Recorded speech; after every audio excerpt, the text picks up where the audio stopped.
എടുത്ത് മാറ്റണോ? ഇത്രയും വണ്ടികൾ കിടക്കുന്ന കണ്ടുകൂടെ എനിക്ക്? 9-നും 10-നും ഒറ്റ വണ്ടി വഴി കടന്നു പോരുത്. രണ്ട് സൈഡും ബ്ലോക്കാ. 1 മണിക്കൂറൊക്കെ ചെക്ക് പോസ്റ്റ് അടച്ചിടുക എന്ന് പറഞ്ഞാൽ അത് വേണോ? താനിപ്പോ ഞാൻ പറയുന്ന പോലെ കൊണ്ട് കേട്ടാ മതി. എടുത്ത് മാറ്റണോ വണ്ടി?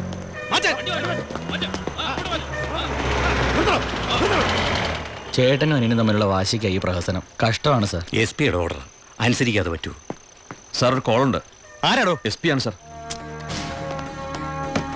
സർ, പാലക്കാട് ചിറ്റൂർ വൻ തീപിടുത്തം. നമ്മുടെ ഫയർഫോഴ്സ് സഫീഷ്യന്റ് അല്ല. കോയമ്പത്തൂർ ഇൻഫോം ചെയ്തിട്ടുണ്ട്. ഏത് നിമിഷം അവിടുന്ന് ഫയർ എഞ്ചിൻ വരും. So open the check post and clear the route. Coimbatore fire force വരുന്നുണ്ട്. എല്ലാ ചെക്ക് പോസ്റ്റുകളും ഓപ്പൺ ചെയ്യണം. അറിയാം സർ. ആ ബാരിക്കേഡ്സ് എടുത്ത് മാറ്റൂ. ക്വിക്ക്. മാറ്റിക്കോ.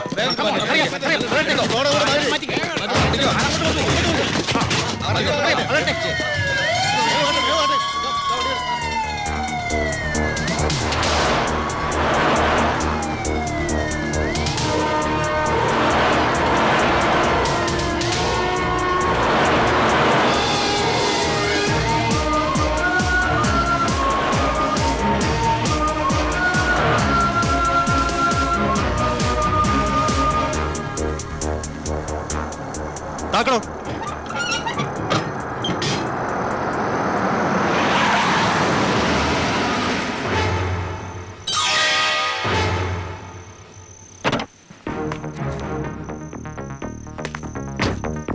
പാലക്കാട് ചിറ്റൂരിൽ വലിയ തീപിടുത്തം. കോയമ്പത്തൂരിൽ നിന്നുള്ള ഫയർ എഞ്ചിൻ ഇതുവഴി കുറച്ചു നേരം മുമ്പ് കടന്നുപോയി. എന്റെ സ്പിരിറ്റുമായിട്ട് ഷാർപ്പ് 10.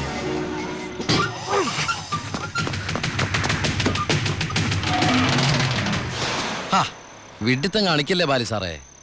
ഫയർ എഞ്ചിന്റെ ഒക്കെ പിന്നാലെ പിടിക്കാൻ നമ്മുടെ ഈ സർക്കാർ ജീപ്പിന് കഴിയോ? വെല്ലുവിളികളാവാം, പക്ഷേ അത് നിന്നേക്കാൾ 4-5 ഓണം കൂടുതലുണ്ടവനോടാവരുത്. വരട്ടെ സബ് ഇൻസ്പെക്ടർ ബാലു ദാമോദർ.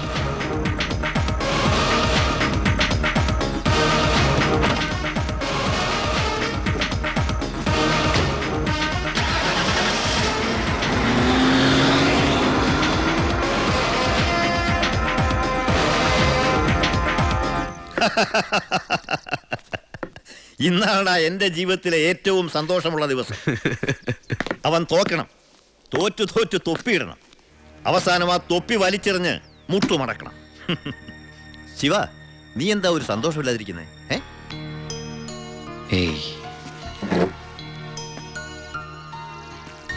എൻ്റെ അനിയൻ പഠിച്ച പോലീസ് ഓഫീസർ ആവണം. ആരുടെ മുമ്പിലും തലകുനിക്കാത്ത വലിയ ഓഫീസർ. അതായിരുന്നു എൻ്റെ ആഗ്രഹം. പക്ഷെ അവൻ എൻ്റെ മുമ്പിൽ തോറ്റപ്പോ ശരിക്കും ഞാനല്ലേ ബൈ തോറ്റത്. ശിവ, ഓരോ തവണ ഞാൻ അവൻ്റെ മുമ്പിൽ ജയിക്കുമ്പോഴും എൻ്റെ മനസ്സ് വിങ്ങായിരുന്നു. ഞാൻ ഈ തൊഴിൽ നിർത്തുകയാണ് ബൈ. ശിവ, നീ ശരിക്കും ആലോചിച്ചിട്ടാണോ ഈ പറയുന്നത്? ശരിക്കും ആലോചിച്ചിട്ടാ. എൻ്റെ ഈ മുഖാരും അറിയരുതെന്ന് ഞാൻ ആഗ്രഹിച്ചിരുന്നു. പക്ഷേ എൻ്റെ അനിയൻ അറിഞ്ഞു. ഇനി അമ്മ കൂടി അറിഞ്ഞാൽ പിന്നെ എനിക്കത് ആലോചിക്കാൻ കൂടി വയ്യ. അമ്മ അറിയുന്നതിന് മുമ്പ് എല്ലാം അവസാനിപ്പിക്കണം. ഞാൻ നിർത്തുകയാണ് ബായ്. നീ അങ്ങനെ പറഞ്ഞാൽ നീ വന്നതി പിന്നെയാ എൻ്റെ ഈ ഉയർത്തെഴുന്നേൽപ്പ്. നീ പോയാൽ അപ്പാ, ഇയാള് പോണേ പോട്ടെ അപ്പാ, നമുക്കിതൊന്നും ചെയ്യാറിയില്ലേ. ജോണി, ജോണി പറഞ്ഞതാണ് ശരി ബായ്. എന്നെ പോകാൻ അനുവദിക്കണം. എന്ന് കരുതി ഒരു ആവശ്യം വന്നാൽ ബായുടെ വെളിപ്പുറത്ത് ഞാൻ ഉണ്ടാവും. പിന്നെ കണക്കിൽ കൂടുതൽ കാശ് ഞാൻ എടുത്തിട്ടുണ്ട് എൻ്റെ ബാധ്യതകൾ തീർക്കാനായിട്ട്. നിന്നോട് ഞാൻ കണക്ക് പറഞ്ഞിട്ടുണ്ടോ ശിവ? കടലിൽ കളഞ്ഞാലും അളന്ന് കളയണമെന്നല്ലേ ബായ്. വരട്ടെ.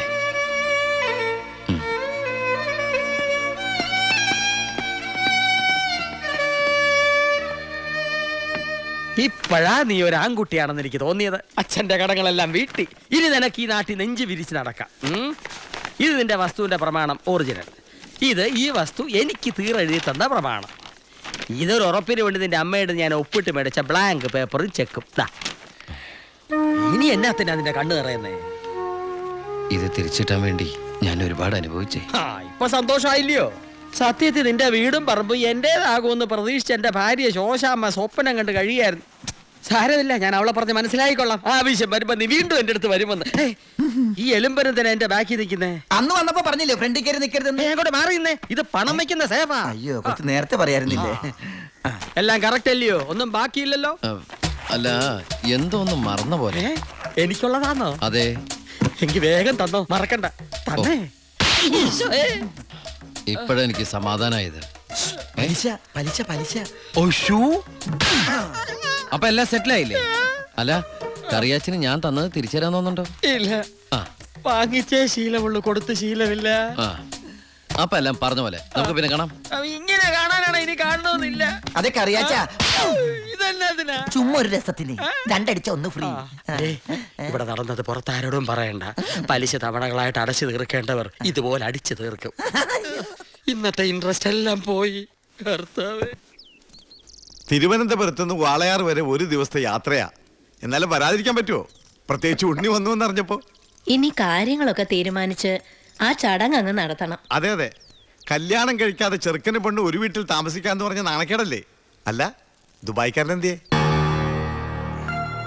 അത്യാവശ്യമായിട്ട് ആരെയോ കാണാൻ പോയിരിക്കുക, വരും. ഓ, ചെറുക്കനെ കുറിച്ച് എന്റെ ബന്ധുവീട്ടുകാരൊക്കെ അന്വേഷിക്കുന്നുണ്ട്. ഞാൻ പറഞ്ഞു വരുമ്പോ ഒരു ഫോട്ടോ കൊണ്ടുവരാന്ന്. അതിനെന്താ, ഇവിടെ എത്ര ഫോട്ടോ വേണമെങ്കിലും ഉണ്ട്, ഞാൻ എടുത്തോണ്ട് വരാം.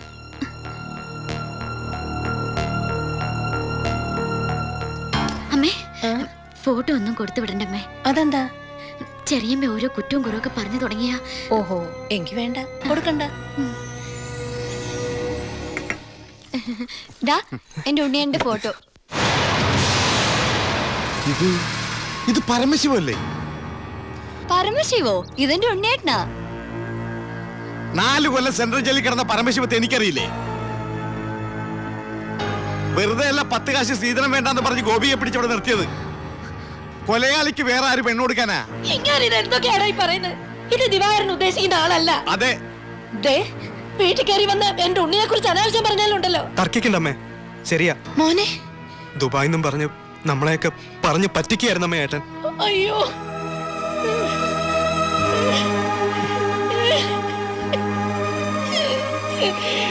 അയ്യോ.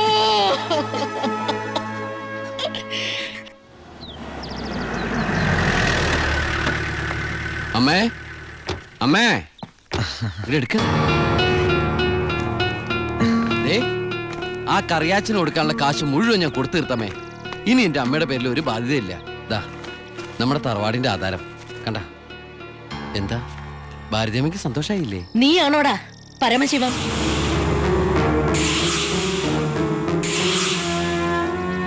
ചോദിച്ചത് കേട്ടില്ലേ? നീയാണോ പരമശിവം? അമ്മേ, ആരതൊക്കെ? നീ പരമശിവല്ലെന്ന് എന്റെ മുമ്പിൽ വെച്ച് പറയണ നിന്റെ അമ്മയോട്. സാർ, ഈ പാവം പെൺകുട്ടിയുടെ ജീവിതം തകരാതിരിക്കാൻ ഈശ്വരനായിട്ട് അറിയിച്ച തന്നെ. അമ്മേ, അമ്മ കരുതണ പോലെ ഒന്നും ഞാൻ വെളിയിലെ അമ്മ, എല്ലാം ഞാൻ അവസാനിപ്പിച്ചു. ഇനി ഒരു തെറ്റും ഞാൻ ചെയ്യില്ല. വേണ്ട, എനിക്കൊന്നും കേൾക്കണ്ട. നിന്നെ പോലൊരു മകനെ എനിക്ക് വേണ്ട. നിന്നെ കാണുന്നത് തന്നെ എനിക്ക് പേടിയാ.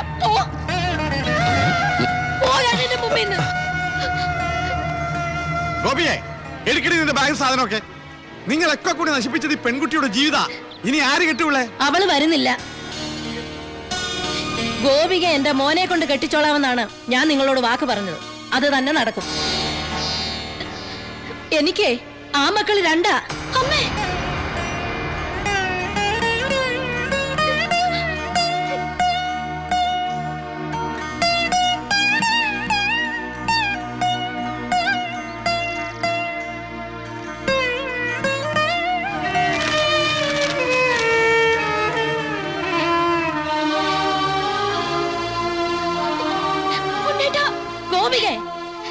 ഇല്ലമ്മേ, ഇങ്ങനൊരു കല്യാണത്തിന് ഞാനും കൂടി സമ്മതിക്കണ്ടേ? നിങ്ങളൊക്കെ കരുതുന്ന പോലെ ഉണ്ണിയേട്ടൻ എന്നെ ചതിച്ചിട്ടില്ല. എല്ലാം എനിക്കറിയായിരുന്നു. നിങ്ങൾക്കൊക്കെ വേണ്ടിയ ഉണ്ണിയേട്ടൻ.